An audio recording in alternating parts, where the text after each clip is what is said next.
समोर आलेले आहेत.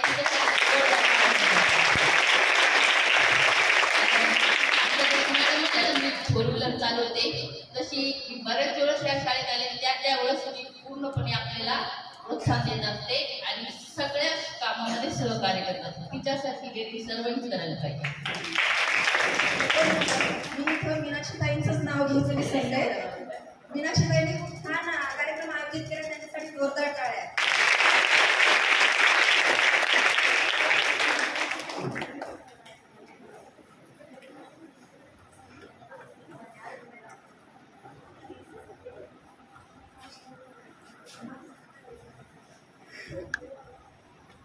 आवाज येतोय का?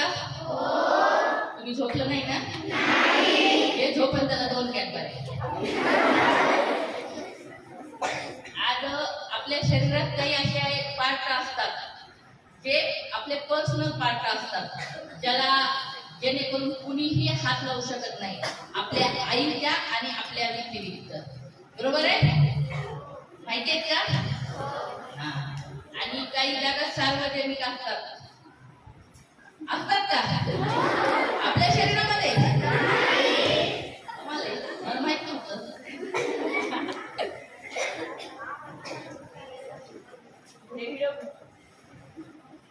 हे आपण ज्या वेळेस आपल्या घरी कुणी पाहुणे, नातेवाईक, शिक्षक, आई बाबा कुणीही ज्यावेळेस आपण छोटे असतात का, त्यावेळेस आपलं चुंबन कुठलं घेतात? चुंबनचा अर्थ करतो आत्ताच्या भाषेत किस. बरोबर आहे? आपला कुठला किस घेतला पाहिजे, कुठला किस आपण त्यांना घेऊ दिला पाहिजे. बघा, ज्या वेळेस आपण येतो बाहेरून, कुणीतरी पाहुणे आपल्या घरी येतात, आपल्याला असं करतात.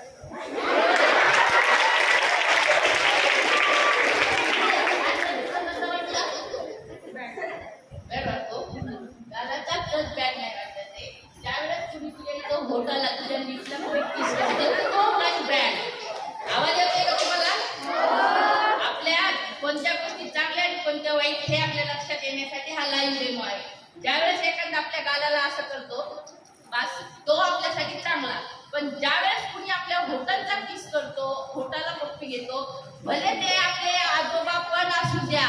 आता काही दिवसापूर्वी आपल्या चक्रधर मध्ये 6 वर्षाच्या मुलीवर आजोबांनी अत्याचार केलेला आहे. त्यामुळं आपले आजोबा पप्पांना पण द्यायचं नाही, पप्पांना सुद्धा. आता आपण मोठाले झालेलो आहोत, 5वीच्या नंतर आपल्या पप्पांना सुद्धा होठाचा किस द्यायचा नाही. त्यावेळेस एखादा पाहुणा येतो, हसतो, छान आहे,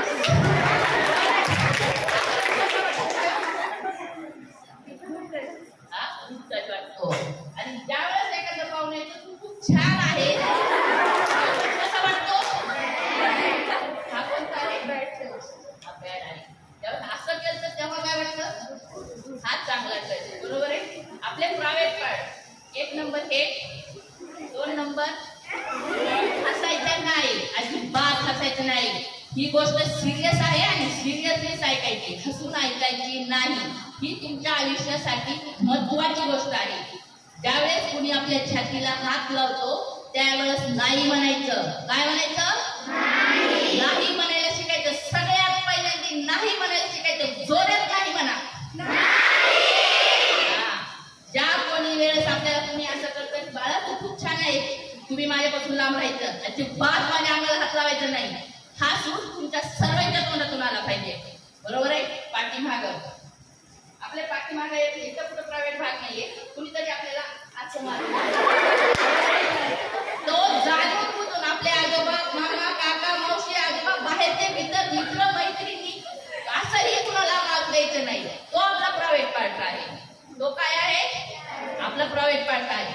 आणि आपल्या ही जागा अतिशय प्रायव्हेट आहे. त्या जागेपर्यंत कुणालाच पोहोचण्याचा अधिकार नाही, आपल्या आणि आपल्या आईच्या व्यतिरिक्त. अक्षरशः तुमच्या जन्मदात्या वडिलाला पण नाही, तुमच्या वडिलाला पण तिकडं हात लावू द्यायचा नाही. बऱ्याचशा घटना वडील पण करतात. त्यामुळं 5वीच्या नंतरच्या मुलींना आपल्या वडिलांना फुटाचा किस द्यायचा नाही, छातीला हात लावू द्यायचा नाही, बॅक साईडला हात लावू द्यायचा नाही आणि समोरच्या भागात पण हात लावू द्यायचा नाही. बरोबर आहे? लक्षात आलं?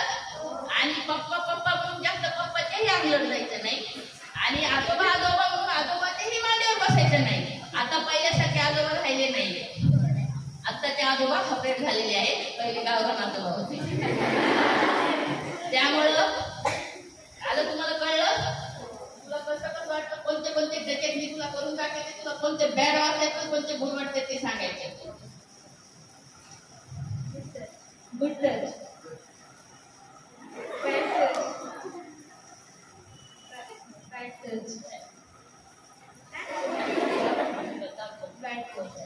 आलं लक्षात तुम्हाला आपले प्रायव्हेट पार्ट. चालतंय, तुम्ही एवढ्या शांतपणे माझं सगळं ऐकून घेतलं. एवढ्या सगळ्या आपल्या पाहुण्यांचं झालं. हिच्यासाठी एकदम जोरदार आणि तुमच्या सर्वांचे मी तर आभार मानतेच म्हणते. तुम्ही मला खरंच तुमच्यामुळे हा कार्यक्रम होता. तुम्ही एवढा अनमोल वेळ दिला. एकटीने पण जांभळी केली नाही, आळत दिला नाही, काय नाही, बरोबर आहे. आणि सगळ्यात महत्वाचं, तुमच्या ह्या सर्व मॅडमनं शाळेचा वेळ संपल्याच्या नंतर आम्हाला त्यांचा अनमोल वेळ दिला. त्याबद्दल सर्व मॅडमचे, आपल्या मुखाच्या